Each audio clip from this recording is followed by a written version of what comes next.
अगर तुम मेहनत करोगे तो कामयाब हो जाओगे। अगर मैं तुम्हारी जगह होता तो इसे अंदर ना आने देता।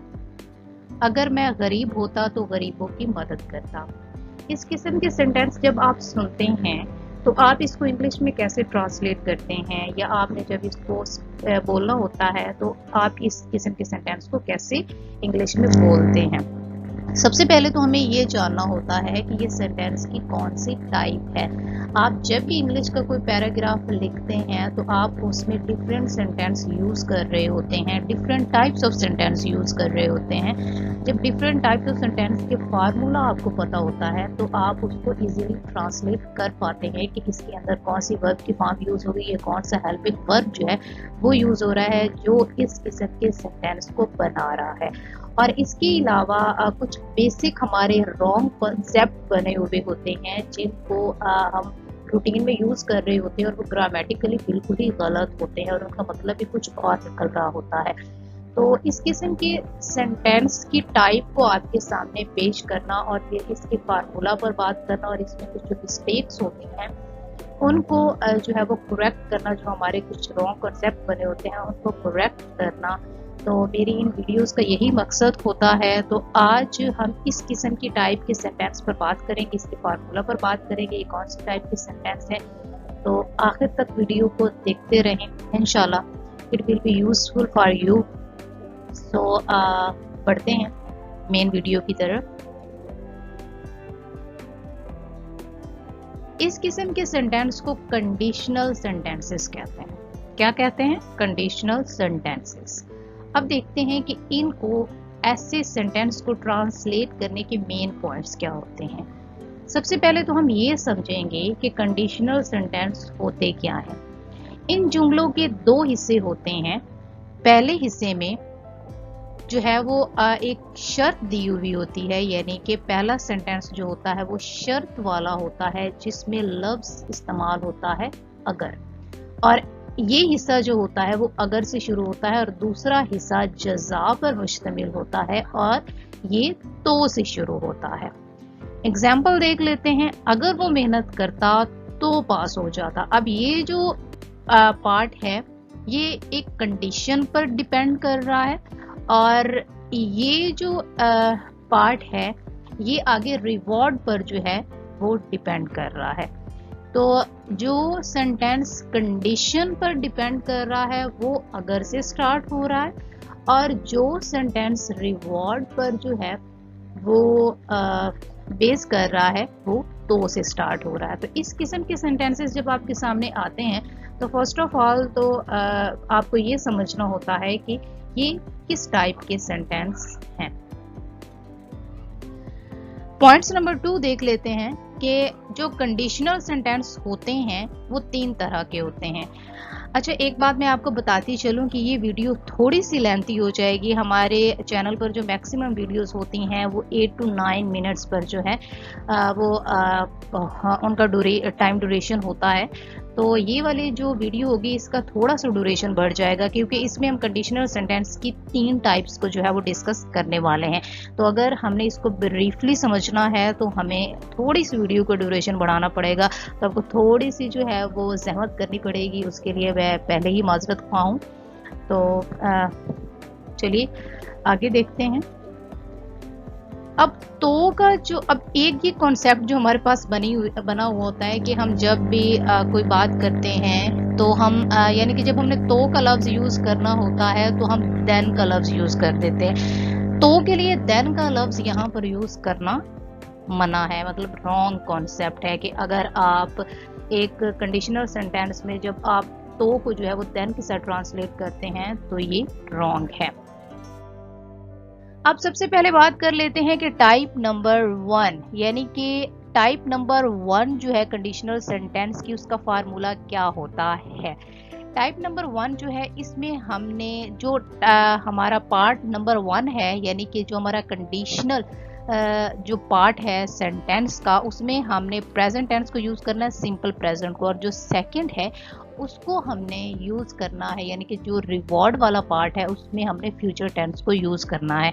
अब देख लेते हैं ये टाइप नंबर 1 के जो सेंटेंस होते हैं ये किस तरह से बोले जाते हैं, ये लिखे जाते हैं। तो अगर तुम मेरी नसीहत पर अमल करोगे तो पास हो जाओगे। अब आप ये देखें कि ये जो पहला हिस्सा है यानी कि कंडीशन सेंटेंस का जो पहला पार्ट है जिसमें कंडीशन दी गई है, ये भी फ्यूचर पर जो फ्यूचर टेंस में है और जो रिवॉर्ड है वो भी फ्यूचर टेंस में है। यानी कि दोनों पार्ट जो है फ्यूचर टेंस में है, लेकिन जब आपने इसको ट्रांसलेट करना है तो इस वाले हिस्से को आपने प्रेजेंट में करना है और इस वाले हिस्से को आपने फ्यूचर में करना है। अब आप इसकी ट्रांसलेशन कैसे करेंगे? अगर को आप करेंगे इफ, और यहाँ तक जो है वो आप सेंटेंस को जो है वो प्रेजेंट सिंपल में करेंगे। यहाँ पर जो सब्जेक्ट है वो यू आएगा और जो हमारे पास वर्ब है यानी कि प्रेजेंट सिंपल प्रेजेंट में सब्जेक्ट के बाद जो है वो first form of verb use होती है, तो एक्ट अपॉन और देन जो ऑब्जेक्ट होता है my advice, you will pass. अभी आप यहाँ पर देखें कि जो तो है उसके लिए कोई लफ्ज यूज नहीं किया गया, बल्कि यहाँ पर कॉमे से जो है वो सेंटेंस को डिफरेंट यानी कि उनको दो पार्ट में डिवाइड कर दिया गया है। तो आपने इस चीज को मद्देनजर रखना है कि यहाँ पर तो के लिए देन का लफ्ज यूज नहीं करना। एक और सेंटेंस देख लेते हैं। अगर तुम वालिदैन की नसीहत पर अमल करोगे तो तमाम जिंदगी आराम से गुजारोगे। आई होप कि आप इसकी ट्रांसलेशन बड़े आराम से कर लेंगे कि if you act upon your parents advice you will lead all life in comfort. अगर वो झूठ बोलेगा तो बर्बाद हो जाएगा। If he tells a lie he will be ruined। अब आप यहाँ पर एक और चीज देखें कि विल बी ruined यानी कि यहाँ पर वर्ब की जो फॉर्म यूज हुई है वो थर्ड यूज हुई है, क्योंकि जो सिंपल फ्यूचर टेंस का जब हम पैसिव बनाने लगते हैं तो उसके लिए हम विल के साथ बी यूज करते हैं और जो है उसमें हम third form of verb use करते हैं। और यहाँ पर ही के साथ टेल्स यूज हुआ है यानी कि आपने जो है अगर प्रेजेंट जो टेंस है उसका आपको फार्मूला याद होगा कि ही शी इट के साथ वर्ब की पहली फॉर्म के साथ एस का जो है वो इजाफा किया जाता है। नंबर 2 पर बात करते हैं कि टाइप नंबर 2 में जो है हम फर्स्ट पार्ट जो कंडीशनल सेंटेंस का होगा यानी जिसमें कंडीशन दी हुई होती है उसको हम पास्ट टेंस में ट्रांसलेट करेंगे, और जो सेकंड पार्ट होता है यानी कि रिवॉर्ड का उसमें हम हेल्पिंग वर्ब वुड यूज करेंगे और first form of verb use करेंगे। ये फार्मूला आपने माइंड में रखना है और तमाम सेंटेंस को आपने ट्रांसलेट करना है। और इसमें अब क्या है कि इसमें अगर तुमने माफी ना मांगी तो मैं नाराज हो जाऊंगा। इस किस्म का जो सेंटेंस होता है जो दूसरी टाइप का होता है, इसमें जो कंडीशनल पार्ट होता है वो पास्ट टेंस में उसकी बात की जा रही होती है और जो रिवॉर्ड होता है वो फ्यूचर में बात हो रही होती है। ठीक है, तो आपने ये चीज माइंड में रखनी है। If you did not apologize I would get angry. अब यहाँ पे वुड यूज हुआ है दूसरे पार्ट में और गेट एंग्री यानी कि first form of verb use हुई है यहाँ पे, यानी कि ये फ्रेजल वर्ब यूज किया गया है। और did not, you did not, ये सिंपल पास्ट का जो है वो फार्मूला है। अगर तुमने बातचीत ना की तो वो सुलह पर रजामंद हो जाएगा। अब यहाँ पर देखें कि ये पहला जो पार्ट है वो पास्ट पर है और दूसरा जो है वो फ्यूचर पर डिपेंड कर रहा है।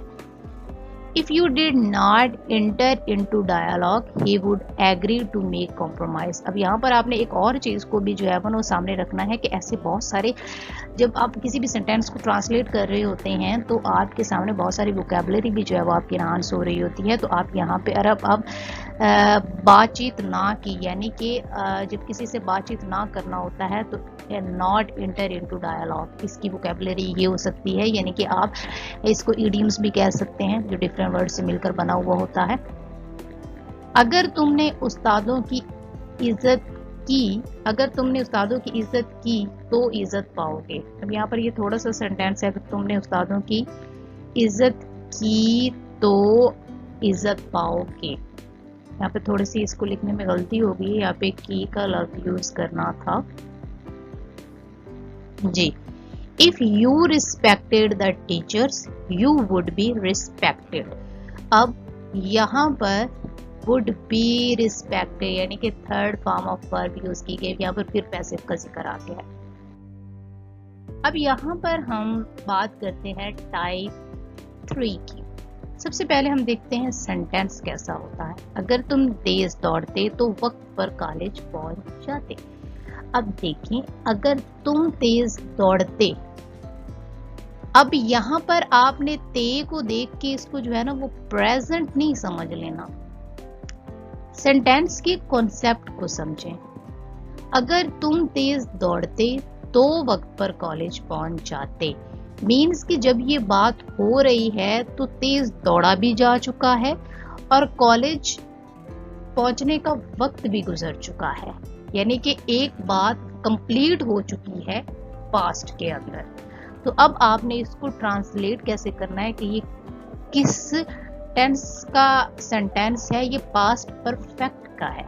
तो आपने इसको ट्रांसलेट कैसे करना है, आपने इसको कंडीशनल सेंटेंस में आपने इसको ट्रांसलेट कैसे करना है कि आपने इसमें जो है वो पास्ट परफेक्ट पहले यूज करना है। पास्ट परफेक्ट का फार्मूला क्या होता है कि हैड होते हैं, हैड हेल्पिंग वर्ब यूज हो रहा होता है और third form of verb use हो रही होती है। जब आप इसको रिवॉर्ड के सेंटेंस में पार्ट में यूज करेंगे तो would have and third form use करेंगे। ये वाला पार्ट हमारे पास क्या है, ये हमारे पास है जी कंडीशन और ये वाला पार्ट है हमारे पास reward. So if you had run fast you would have reached college. अगर वो मेरे पास ना आता तो मैच देख सकता। If he had not come to me he would have witnessed the match. अगर हामिद सच बोलता तो इसे इनाम मिलता। If Hamid had not spoken the truth, he would not have got the prize. यहाँ पर आप देखें कि अगर हामिद सच बोलता, अगर हामिद सच बोलता, इफ हैड यहाँ पे नॉट का लफ्ज यूज नहीं होगा तो इसे इनाम मिलता, यहाँ पर नॉट का लफ्ज यूज नहीं होगा अगर हामिद सच बोलता। If Hamid had spoken the truth, he would have got the prize. तो अब एक बात आपने माइंड में रखनी है कि जब भी तीन चीजें आप माइंड में रखें। जब भी कोई सेंटेंस आपके सामने आता है तो पहले तो आपने सेंटेंस की टाइप को समझना है, फिर उसके फार्मूला को समझना है, फिर उसके अंदर टेंस को समझना है।